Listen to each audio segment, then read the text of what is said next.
ইসরায়েলে ইরানের হামলা ঘিরে উত্তেজনা ছড়ালেও আপাতত বড় সংঘাত বা যুদ্ধ এড়ানো গেছে বলে মনে করছেন বিশ্লেষকরা। যুদ্ধ এড়ানোর চেষ্টায় নানামুখী তৎপরতা অব্যাহত রেখেছে আন্তর্জাতিক মহল। অবশ্য কথার লড়াই অব্যাহত আছে ইরান ইসরায়েলের। তেল আবিব জানিয়েছে তাড়াহুড়ো নয়, উপযুক্ত সময়েই তেহরানকে জবাব দেবে তারা। বিপরীতে ইরানের হুঁশিয়ারি, নতুন করে আঘাত এলে আরও কঠোর জবাব দেবে তারা। ডিজাইন, এলিগেন্স, বিউটি, সেরা পণ্য সবার জন্য। দীর্ঘদিনের হুমকি ধামকির পর প্রথমবারের মতো সরাসরি ইসরায়েলের ভূখণ্ডে ইরানের হামলা। আইআরজিসির অপারেশন ট্রু প্রমিসের জেরে আরেকটি যুদ্ধের শঙ্কায় পুরো বিশ্ব।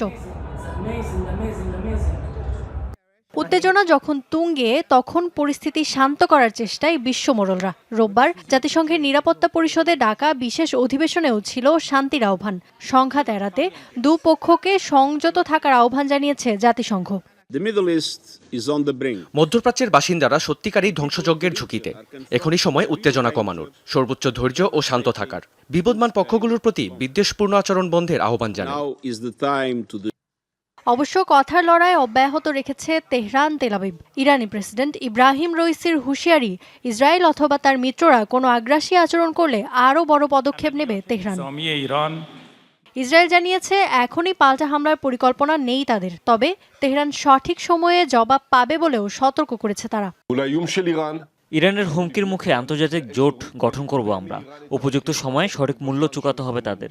আমাদের ক্ষতি করার যে আকাঙ্ক্ষা শত্রুপক্ষে রয়েছে, তার জবাবে ঐক্যবদ্ধ হয়ে আরও শক্তিশালী হব আমরা। বিশ্লেষকরা মনে করছেন যুক্তরাষ্ট্র সহ আন্তর্জাতিক চাপের মুখে কৌশলগত কারণেই আপাতত পাল্টা হামলা থেকে বিরত থাকবে ইসরায়েল। ইসরায়েল ও ইরানের ছায়াযুদ্ধ এখন প্রকাশ্য, তবে ইরান কিন্তু খুব বড় ধরনের পদক্ষেপ নেয়নি। ধীরগতির ড্রোন ছুড়েছে, যেগুলো সময় নিয়ে ইসরায়েলের দিকে গিয়েছে এবং প্রতিহতে যথেষ্ট সময়ও পেয়েছে তেল আবিব। তেমন ক্ষয়ক্ষতিও হয়নি। আমার মনে হয় না এর জবাবে বড় পদক্ষেপ নেবে ইসরায়েল, কারণ সেক্ষেত্রে যুক্তরাষ্ট্রকে পাশে পাবে না নেতানিয়াহু প্রশাসন। 1 এপ্রিল দামেস্কে তেহরানের কনসুলেটে তেল আবিবের হামলার পর সরাসরি প্রতিশোধের হুঁশিয়ারি দেয় ইসলামী প্রজাতন্ত্র। তেহরান বলছে শনিবারের হামলায় লক্ষ্য অর্জিত হয়েছে তাদের। ইফাত আরা খন্দকার, যমুনা নিউজ।